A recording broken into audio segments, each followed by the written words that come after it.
Senator Tuberville. Thank you, Madam Chair. Thank you both for being here today. Mr. Rodriguez, Congress right now is in the middle of debating $3.5 trillion bill with all kind of programs in it.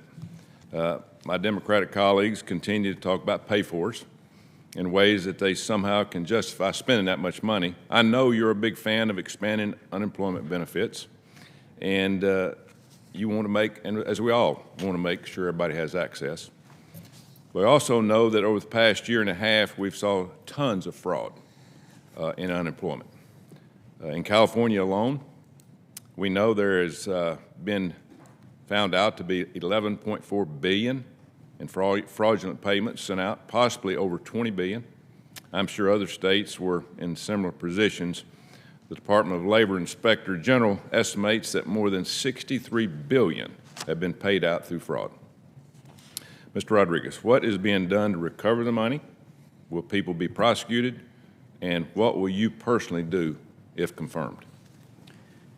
Senator, thank you so much for your question and for your concern for the 53 unemployment systems.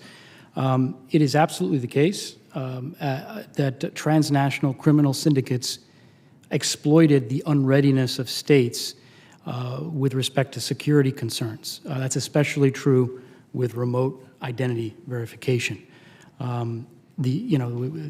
Just again, a footnote from Florida as well. We learned that there was that the identities of 58,000 claimants were impacted by a data breach. So these are live issues. They're very, very important. The pandemic exposed these long-standing challenges in our unemployment system, not just about access, as you mentioned, but also in security.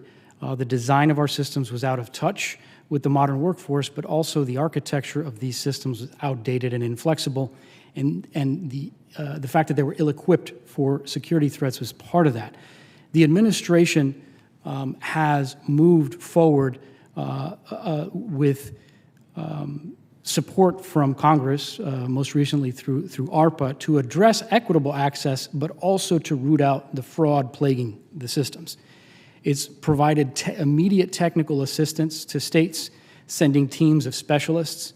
It's also had a focus on increasing the capacity of states, particularly with identity verification, and is developing open modular technology to help update and protect the systems in addition to deploying grants to states. If confirmed, I would also look forward to working with the modernization office that the Secretary has established, and as well as working with state unemployment systems on these solutions.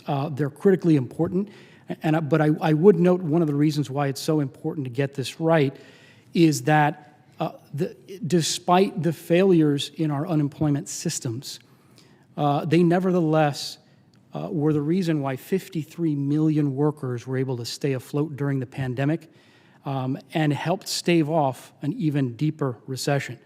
So we do need to tackle these challenges. Yeah, Mr. Rodriguez, we can't afford that many billion in fraud, and it'll get worse. We know that organization is the key to winning in this situation, so I know you'll be well organized. Ms. Gomez, please briefly walk me through what it means to be a fiduciary as it is defined by ERISA.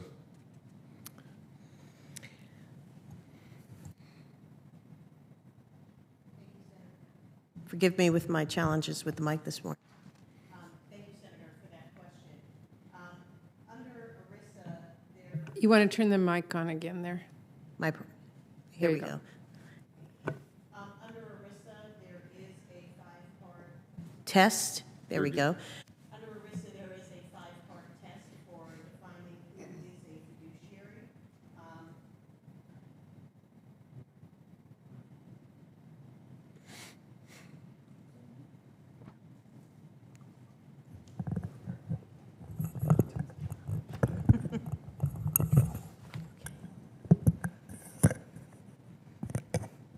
Are we on?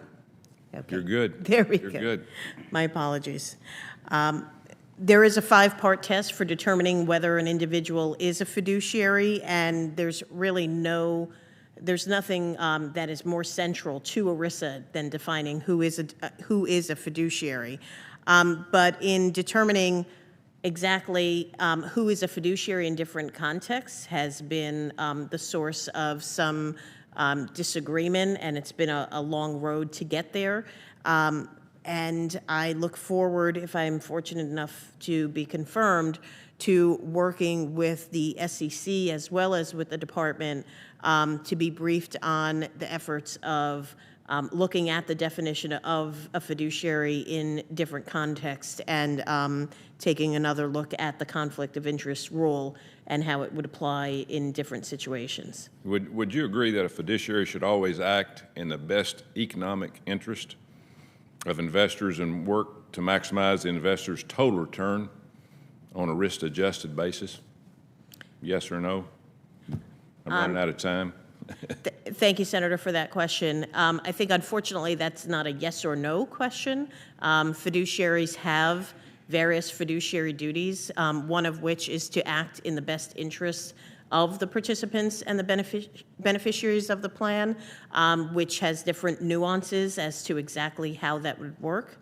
And I would need to look at the circumstances of the situation in order to address any given question as to how to act as a fiduciary in that, with respect to that decision that's being made. So you would hope it would be in the best interest after you've made all your decisions, is what you're saying? Yes, thank you, Senator, for that clarification. It should be the cornerstone of being a fiduciary is acting in the best interests of the participants and beneficiaries. How one does that may differ depending on the decision that's being made. But I would look forward to, I would commit to making sure to always work with fiduciaries to make sure that they are acting in the best interests of the participants and their families with respect to these plans. And thank you. Thank you. Thank you, Madam Chair. I went over a little bit, but thank you. Thank you. Senator Hickenlooper.